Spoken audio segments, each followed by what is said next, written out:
on this week's Bell to Bell on VIP YouTube. I think it's episode 7.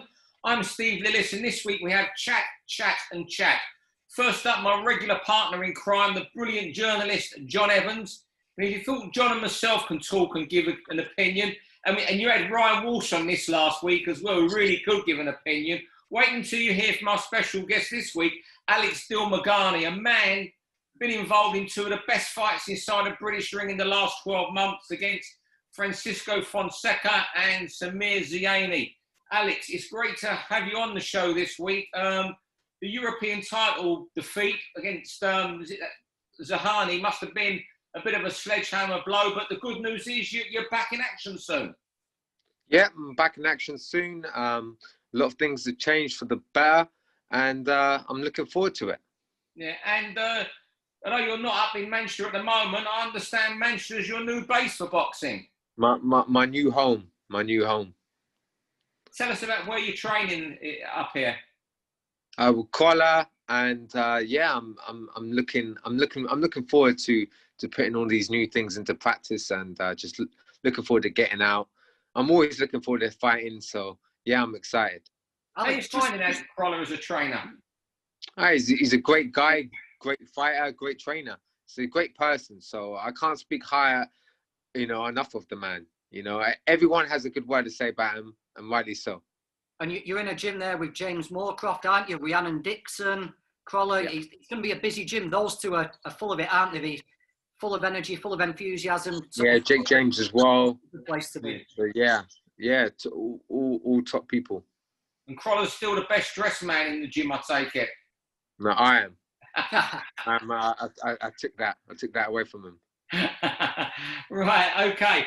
For those of you listening to Bell for the first time, we cover 6 topics. The 3 of us have picked 2 subjects each.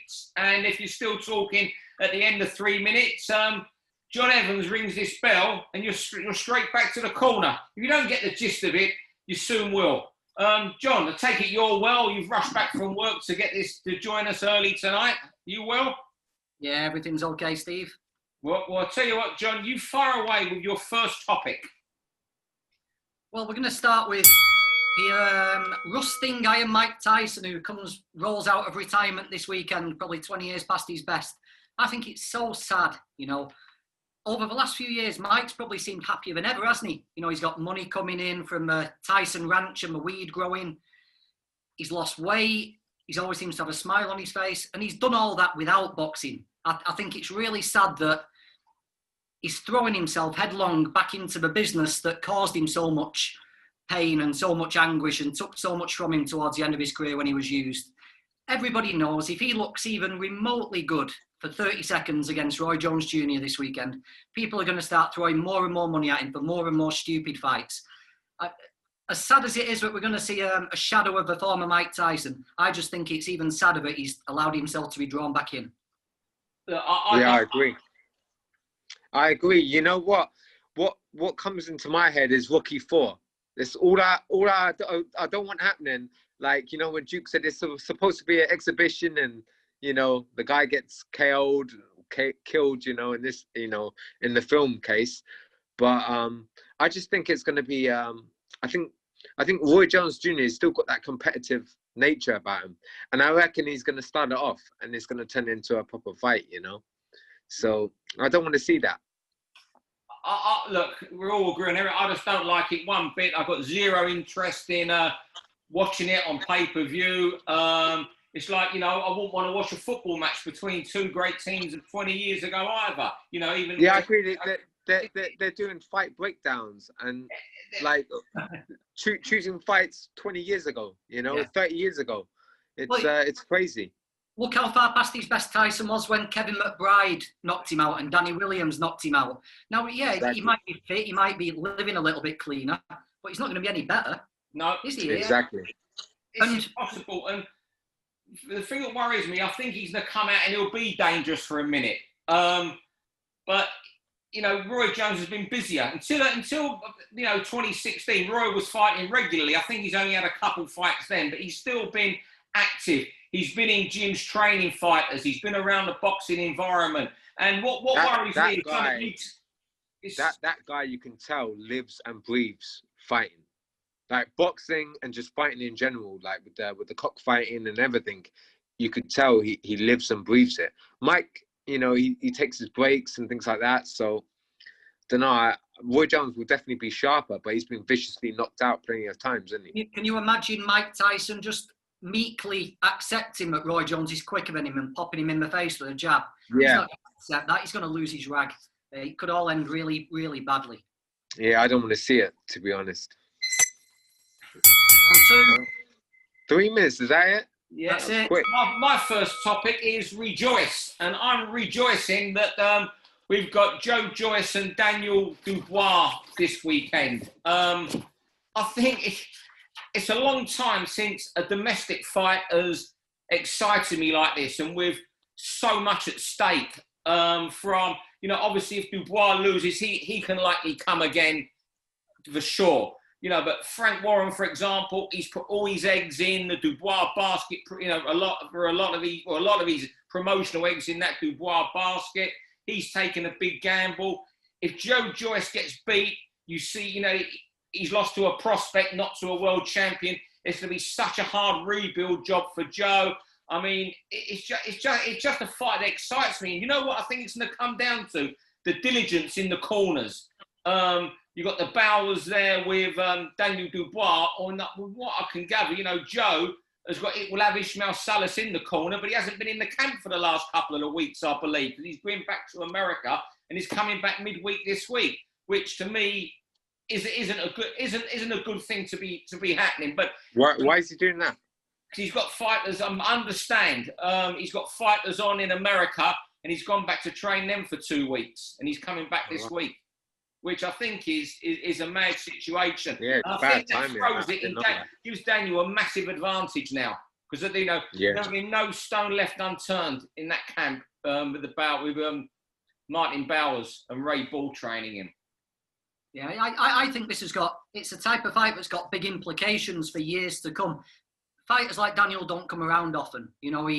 He's menacing, isn't he? He knocks people cold. He's come from nothing. And that's the type of thing that grabs people's attention. Can you imagine if Dubois does a job on Joe Joyce in 2 or 3 rounds? All of a sudden, you've got yourself a real boxing superstar on your hands. He's going to become the hottest property in the world. I can't wait. I can't see past Dubois, to be honest. He's not shown a single weakness so far. He seems to trust his own chin. He's willing to trade shots. I just think he looks the full package. I think he might do a real job on Joyce. See, I'm picking Joyce.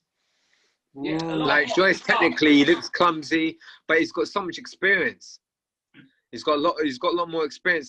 He's fought professionally at a high level, for amateur at the top level. I just see like a caveman look about him. He can take punches and. If it goes, listen, sure, the safe bet is if it's early, Dubois. If it's late, Joyce. What's fascinated me, I've done a load of verdicts over the last few weeks for Frank Warren's office for a press thing they're doing this week, and the number of boxers going for Joyce is substantially more than Dubois. What's your first topic tonight on Bell to Bell? First topic is no funding. The Tories funded all these sports, horse racing, rugby union. I think they were the top 2, and not boxing. Boxing sets a lot of people on the right path. People who have been affected by crime, poverty, all of these things, and boxing has saved their life. And they haven't been funded now, and a lot of amateur clubs are going to suffer. A lot of gyms, and it's just I think it's a disgrace. Yeah, I agree with everything you say. You can't not agree with your words there. But I was wondering if England boxing, amateur bodies, or the Border Control contacted the government before this winter funding was given out. Now, ice hockey got 4 million. I can't see someone in the government just thinking we'll give ice hockey 4 million. They must have applied or contacted them, asking them help. The questions that haven't been answered is, was representation made to the government before this funding was dished out? I know in the summer there was a lot of confusion about whether these amateur clubs could actually apply for anything. I remember being down at the Finest, where they've got the amateur kids down at the Finest gym in the city centre, and they were trying to work out ways where they could apply through being a charity or something like that. They never actually got anything in the post, or nobody from the board contacted them, nobody from amateur boxing contacted them to tell them whether they could apply. And I suppose if you're the government looking in at boxing, how many of those people in the House of Parliament are interested in a Steve Goodwin show in London on a Saturday night? They're not interested. They might tune in and see 20,000 people in the O2 Arena for Anthony Joshua and think that boxing is doing just fine and it can look after itself. Really, they've just got no idea, have they? Hopefully, the right people speak to them and we get a little bit of money down the system.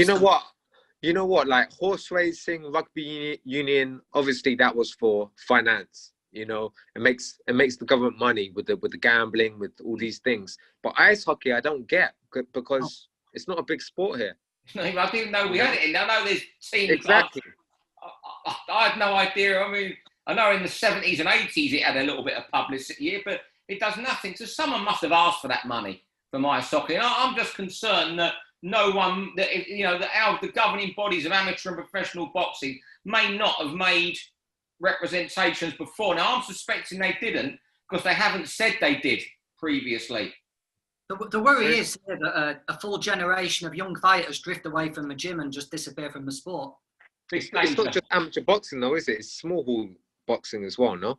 Yeah, and all boxing is, but I think we're going to lose a generation of boxers anyway. Wow. My second and final. Oh, sorry, John, we're over to you. Sorry. Go with the art of making a match, and such a complicated business, isn't it? You've got to pick.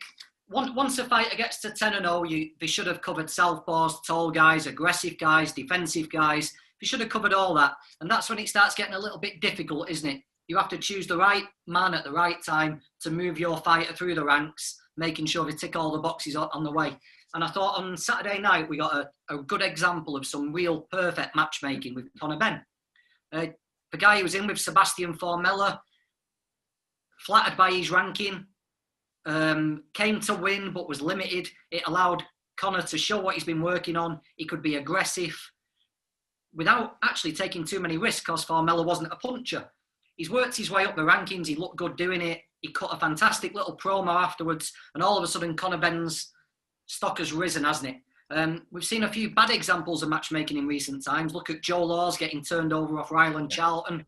And I know both the big promoters in Britain at the minute have just had a change of matchmakers, haven't they? Both Frank Warren and Matchroom. So there'll be some teething problems. But I just thought it was a real good example of choosing the right man at the right time to move your man further on. Yeah, I believe that Eddie's the one that has made virtually all of Conor's matches. Obviously, he'll go through Tony Sims. So I think, you've got to give Eddie some credit there because he does make a lot of he does a lot of the main events. And he's called it right. He's been perfectly matched, perfectly marketed, Conor Benn. And also, I think they've also got to look, besides the matchmaking, which, as you say, John, has been superb, there's got to be some credit for Tony Sims. Because when Conor Benn first turned professional, I never thought he would get to Southern Area level. And he's got to this, and you most probably make him favourite now against Chris Jenkins, the British champion. Yeah, he improved a lot. He impressed me the other night. He fought very well. He slipped. His head movement was very good, and the way he shot the jab from the waist is all good. I like the way he switched the tempos and feinted and things like that. And yeah, Formella, I think he had a padded record, but he mixed it with good guys, and he did a better job on him than Sean Porter. So it was a great yardstick, Styles make fights. Styles make fights. Yeah, I was going to say, I'm not sure if Sky made it obvious. Might have mentioned it once or twice that he'd been the distance with Sean Porter. But stuff like that, that's part of making the match, isn't it? Yeah. Look down Sean Porter's record, see who the beatable guy is who he's took in the distance, and then you can build from that. Conor Benn's next fight now, the hype around it's going to be massive, and suddenly Josh Kelly's gone from being a mismatch to being a must-see fight. That is going to be one of the big summer fights. Steve. Right, my final topic is fighting pirates, and My argument is that pay-per-view prices are going to drive fans to IPTV and other streams. It's already big business. And if you look at football, an independent investigation showed that each Premier League club is losing £1 million from streaming each game. And you look at the $24.95 for Pulev challenging Joshua, that is just going to drive more people away to go and get these IPTVs that are easily available. The quality is good. You might be a few seconds behind. They might drop out for a little bit, but it's just going to drive people away. And I don't think Bucket Boxing is taking the stream seriously. I really don't. Because $24.95 for Joshua Pulev, good luck to them both earning as much as they can. But I wouldn't pay $19.95. Yeah, you need a frontal lobotomy to pay 20 quid for that, which the Sky's usually up for Joshua against a 39-year-old Bulgarian who in the last 6 years inflicted Derek Chisora's 6th or 7th defeat on him and has beaten Yui Fury in the notable wins and a washed-up Samuel Peter. They're streaming. People going to streams. And you can't even blame them. I don't. Nah, not at all. And listen, if you're talking about £25 as well, you can get like a couple of nice takeaways, get a stream, and watch at home with some good food. I'm not talking about from experience here, by the way, Steve. I know, yeah. but you can hook it up to a TV and do all these things, And you know what? With recession coming, because it's gonna hit hard. A lot of people, they can't afford that, so it's too much. I think way too much. And $24.95 for this fight, it's crazy. Yeah, look at the undercard. It's not even anything to tempt you with the undercard. As you got Huey Fury, and good luck to Lawrence Okoli. I think he'll beat this Glovaski pretty comfortably, but he's Lawrence Okoli, isn't he? You know what you're going to get. I just think it's, considering the position the world's in at the moment, people have lost their jobs, people have been on furlough. Why not do a little bit of goodwill and make it $14.95? I mean, I know Lomachenko Lopez was free. They got to pay the fighters, though. That's the thing. It's hard because you don't have the gate money and things like that. Yeah, Joshua's too marketable to be given away for free. But come on, just let Sky take a bit of a hit, because they're going to make monster money next year with Tyson Fury again. 2 fights with Tyson Fury. Yeah, maybe it's time to take a little bit back. What's that? 25 quid. I'll pay that for Tyson Fury, Joshua tomorrow. I'm not anti Joshua. I just think it's a liberty. So you might see the first 6 rounds for 25 quid, because we're going to put that at 50 or something, aren't they? Well, so I think. You know what? I saw. Damn. I was about to say, I saw a fight card, Don King fight card, Chavez versus Randall. Yeah. It had Azuma Nelson. It had Mojo Taylor. It had all these, like Ricardo Lopez. It had all these great fighters. And you look at that, that's worth 25 quid. That's worth 50 quid. Let alone, Right, Alex, your final topic, go on. Errol Spence versus Danny Garcia. A lot of people are sleeping on Danny Garcia, you know. Errol Spence had a damn bad car crash. I mean, I myself had a car crash, head-on collision, and that went no one as bad as Errol Spence. Went over like 9-10 times. He's lucky to be alive. He doesn't look the same since, and he's not taking a tune-up. He's getting right in there with Danny Garcia. And Danny Garcia, he lost his last 2 fights against Sean Porter and Thurman, I believe. But they were tight, competitive fights. And Danny Garcia is a very, very good fighter. So it's just madness to me, the way people are overlooking him. Nah. And Errol Spence is a great fighter, no doubt. But Danny Garcia is definitely on the level. And, there's a lot of unanswered questions about Errol Spence. And I've seen some interviews with him. He doesn't sound the same, doesn't look the same. Yeah. And it's going to be very interesting. Yeah, you know what? Spence is doing what great fighters do. They're just coming back, no warm-up. Let's get straight back in there. But Danny Garcia, I absolutely love. It's hard to think he's still only 32, early 30s.